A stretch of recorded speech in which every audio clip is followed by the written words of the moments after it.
Hello बच्चों, welcome to Sunil academy. और आज हम करेंगे बेटा डिटर्मिनेंट चैप्टर की एक ऐसी एग्जांपल जो आप मिस नहीं कर सकते। अगर आप इसको छोड़ दिया तो 5 मार्क्स आपके आराम से चले जाएंगे। ये एक ऐसा क्वेश्चन है पूरे आपके चैप्टर में, बिल्कुल डिफरेंट है बाकियों से। इसके करने का तरीका भी थोड़ा सा अलग रहता है। अगर आप वीडियो देखते हो लाइक जरूर करिएगा, चैनल को लाइक सब्सक्राइब शेयर कमेंट जरूर करें। चलते हैं बेटा एग्जाम्पल नंबर 19। क्या कहती है, यूज प्रोडक्ट, इनको मल्टीप्लाई करिए और फिर उसके बाद में इन तीन इक्वेशन को सॉल्व करके एक्स वाई जेड की वैल्यू लाइए। तो तीन इक्वेशन बेटा जब भी सॉल्व करनी होती है तो क्या लगता है, मैट्रिक्स मेथड। लेकिन यहाँ पे थोड़ा सा चेंज रहेगा। वो क्या रहेगा, यहाँ देखते हैं। सबसे पहले तो इनको मल्टीप्लाई करते हैं बेटा। यहाँ देखिए, तो यहाँ पे जब मैं मल्टीप्लाई करता हूँ तो यहाँ की रोज लिख लेता हूँ और यहाँ के लिख लेता हूँ कॉलम, ताकि मुझे गलती ना लगे। अब करते हैं स्टार्ट। 1 को -2 से तो बेटा -2, -1 को 9 से तो -9, 2 को 6 से करूंगा तो प्लस का 12। फिर नेक्स्ट कॉलम के साथ 1 को 0, ये तो 0 हो गया।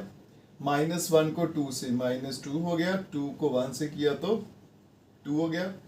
नेक्स्ट कॉलम से 1 को 1 से किया तो 1 हो गया। -1 -3 बन गया बेटा +3, और 2 और -2 बन गया -4। अब बेटा नेक्स्ट रो की बारी। 0 से करूंगा तो 0, 2 × 9 कितना आ गया 18, -3 और 6 ये आ गया बेटा -18।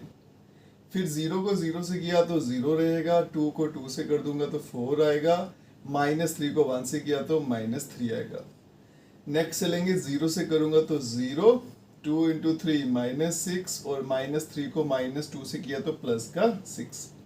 3 को 2 से करूंगा तो -2 था -6 आएगा, -2 को 9 से किया तो माइनस का 18 आ गया, 4 को 6 से किया तो 24। फिर 3 को 0 से किया तो 0, -2 और -2 और 2 करूंगा तो माइनस का 4 हो गया, 4 1 ज़ा 4 हो गया। फिर नेक्स्ट चलेंगे, 3 1 ज़ा बेटा 3 हो गया, माइनस माइनस प्लस का 6 हो गया, और यहाँ पे 4 × 2 माइनस का 8 हो गया। ठीक है, अब देखते हैं प्लस माइनस करके क्या आंसर आता है। ये 9 2 11, 12 में से 11 गया तो बचा 1 बचेगा, ये तो पूरा कैंसिल हो गया 0। यहाँ पे 4 में से 4 गया तो 0, 18 में से 18 गया 0, 4 में से 3 गया तो 1 आया, 6 में से 6 गया तो 0 हो गया, ये 24 और 24 0 हो गया बेटा, 4 - 4 0 हो गया, 9 में से 8 गया तो 1 हो गया। तो कुल मिला के इसका आंसर क्या आ गया बेटा, आई। तो आप देख सकते हो इन दोनों का प्रोडक्ट करके आंसर क्या आ गया, आई। मैं यहाँ पे लिख देता हूँ ताकि थोड़ा ज्यादा क्लियर हो जाए आपको। इन दोनों को मल्टीप्लाई किया, आंसर क्या आ गया बेटा, आई। ये तभी पॉसिबल है, इसका मतलब क्या है कि ये इसका इनवर्स है, ये इसका इनवर्स है। ठीक है, जैसे एग्जांपल के तौर पे देखिए, मैं यहाँ लिखता हूँ बेटा 2 और मल्टीप्लाई 1/2, इसका आंसर क्या आता है 1। कभी भी दो टर्म्स का, दो नंबर का प्रोडक्ट 1 आ जाए, इसका है मतलब है पहला दूसरे का इनवर्स है और दूसरा पहले का इनवर्स है। तो इसका मतलब इस वाली मैट्रिक्स का इनवर्स ये है और इसका इनवर्स ये है। तो यहाँ से मैं ये लिख सकता हूँ बेटा, यहाँ से मुझे क्या कंक्लूजन मिला कि इस मैट्रिक्स का जो इनवर्स है, इसको लिख लेते हैं 1 -1 2 0 2 -3 और 3 -2 और 4।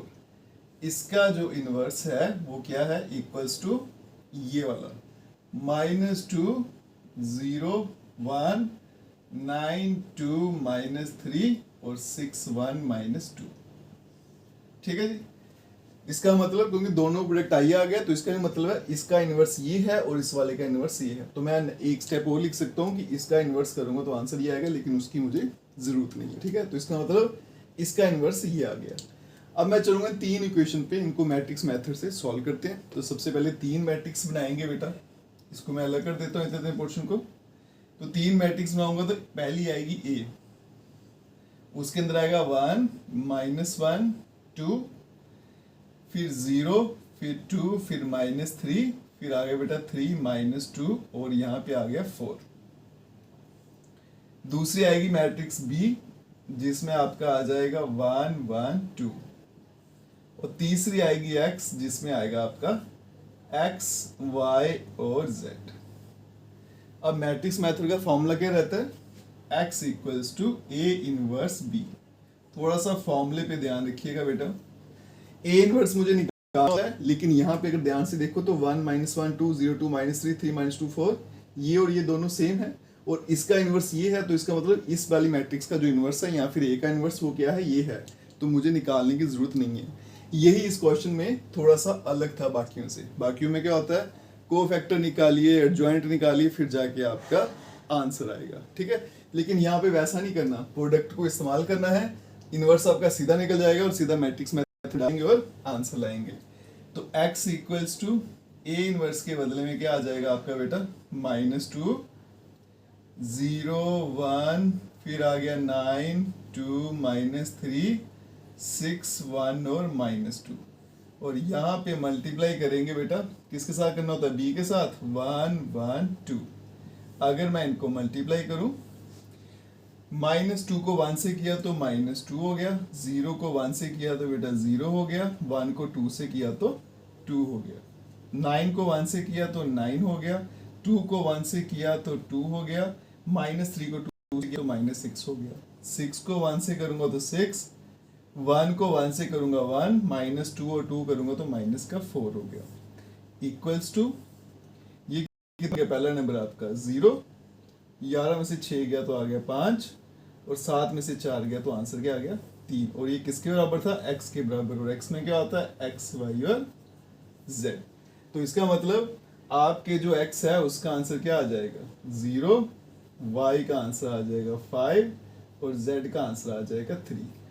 और यही इस क्वेश्चन का आंसर है। तो आप देख सकते हो बेटा, ये क्वेश्चन अभी तक आपने जितने भी नोट्स के क्वेश्चन किए सबसे अलग है, मैट्रिक्स मेथड के सारे क्वेश्चन से अलग क्वेश्चन है, इसलिए ये एग्जाम के लिए इंपॉर्टेंट है।